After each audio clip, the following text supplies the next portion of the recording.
Good morning. It is an absolutely perfect day to be out here in the garden. For the last week, the weather has been excruciatingly hot. By hot, I mean 111, 105, 110 all week. So I am so happy that the clouds are out and the overall temperature is just very nice. So yesterday, Adam and I went to Walter Anderson and picked up a couple more fruit trees that I'm going to plant with my other fruit trees that I have in here. We got an apricot and a pomegranate. I do have another pomegranate that I'm going to plant along with this one. But all of their fruit trees that are non-tropical and excluding avocados and things like that right now are 50% off, so we figured now's a good time to pick up a couple extra fruit trees, because the idea for this whole area here is to have a lot of fruit trees. So that is what I am doing today. And if you've been here for any length of time, you know I struggle with gophers. Last year when I planted my peach trees, one of the gophers had, or a gopher had just eaten the entire root ball of my peach tree. Luckily, I was able to save that peach tree by transplanting it into a pot, letting it regrow its roots, and it has now been back in the ground for a growing season, and it's doing great. It actually produced quite a few peaches. So I need to build baskets basically for my plants to sit in so that the gophers don't come through and ruin them. I've done them for all of my fruit trees, and I will continue doing it for all of my fruit trees because I have to. So now that I've got this thing kind of put together, this is just like a cotton string, and it's easy to break. So if I need to come in here at some point, I don't know how easy it's going to be, but if I need to cut that so that the root ball can expand, then I can do that. But this is unfortunately a necessity that I have to do. So I have a hole pre-dug that has sort of filled itself back in. We had a big, huge ceanothus here, also known as a California lilac, and the only way to get those things to stop regrowing is to completely take out the entire root ball. And so that's what we had to do, and we were left with this big, beautiful hole to be able to put a plant in, and today is that day. Now, like I said, it has sort of filled itself back in a little bit, so I just need to go through and dig out just a little bit of the dirt that's fallen back in there and get the hole to size so I can fit the basket and then put the root ball inside the basket. So the next thing I need to do is just come in here, and I'm going to kind of loosen the soil in this pot so that it comes out easy.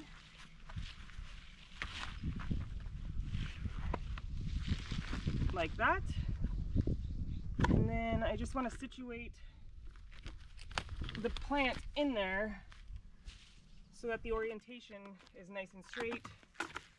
And I don't want the graft to be facing the sun, I think, so, and then that way. So I feel like I need to kind of turn it that way a little bit to face the leaves more forward. I don't know if that's just my brain thinking that or if it's a thing, but I want to turn it.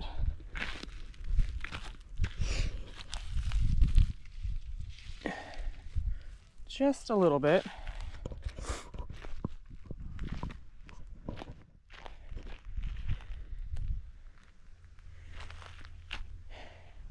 All right, I think that's better. And then I'm just going to prop up the soil ball so that the tree leans a little bit that way and it looks like it's more straight.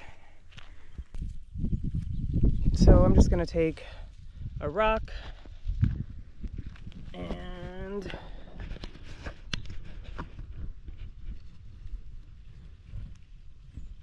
just sort of put it in there, and then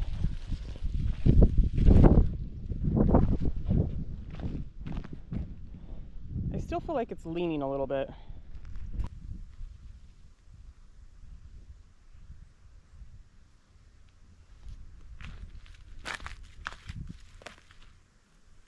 Oh yeah, that's better. So now I'm just going to come in and add the dirt back.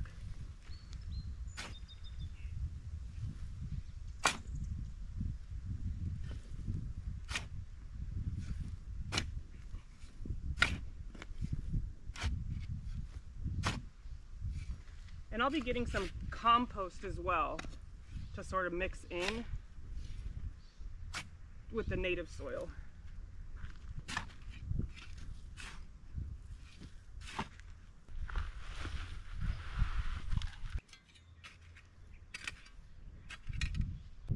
Okay, I got it in the ground for the most part. It is by no means complete. I want to work on getting the pomegranates in before it gets any hotter. But I am going to come back through. I have a whole bunch of compost and I'm going to fill in this area so it's all level, or at least as level as I can get it, and then give that a good soaking. So now I want to work on the pomegranates. So this area behind me is where I'm going to be putting the pomegranates. It's probably going to be quite rocky, but basically this is going to be a rinse and repeat kind of thing.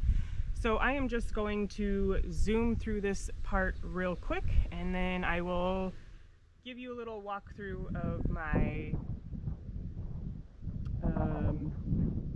not really a citrus grove, but my fruit tree grove, if you will. So I'm just going to zoom through this real quick. And the general rule of thumb here is you want to make a hole that is twice as deep and twice as wide. That's going to take a lot of work for me to do. I'm not going to do that, but I am going to make it big enough where my basket will fit in there. And then I will put the plants inside the basket. Now I went ahead and shaved off a lot of the dirt from around the sides of this bigger pomegranate. It was just way too heavy with all that dirt, and it's still very heavy with the amount of dirt that I've removed. But now that it's kind of lost a lot of dirt, I'm going to stick it inside the basket and then backfill it with dirt and compost.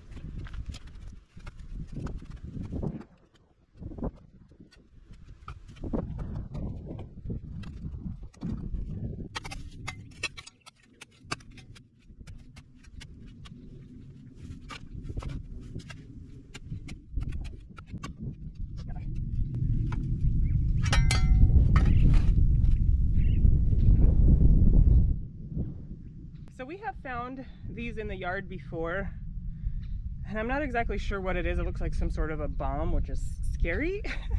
So I'm going to set this to the side, and hopefully there's no more down here.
All right, so the hard part is done when it comes to planting these trees, digging the hole, making the baskets, filling in the dirt. It's by no means complete or finished. I still need to come in and make it pretty, fill up the dirt some more and smooth it out here and then for the apricot. But I just wanted to show really quick what my fruit tree situation is looking like, and I think I can put a couple more in here, but ultimately I just want to have enough fruit trees, and I may not get to enjoy them when they're mature, but I'm thinking about for the future, the people that decide to, if we ever decide to sell, that would be interested in having those things already on the property. So this is a very gangly plum tree. This here, there, and there. These three are all peach trees, and this one in particular was the one that actually got eaten by the gopher, the root. This tree did really well, and it's been in the ground since I got it. I think this is its second growing season. This one actually produced quite a few peaches, but the squirrels and birds got to them before I had a chance to, and I do need to come in here and just start pruning that back. And then this is another one that I just put in the ground this past growing season, and this one had quite a few peaches on it as well.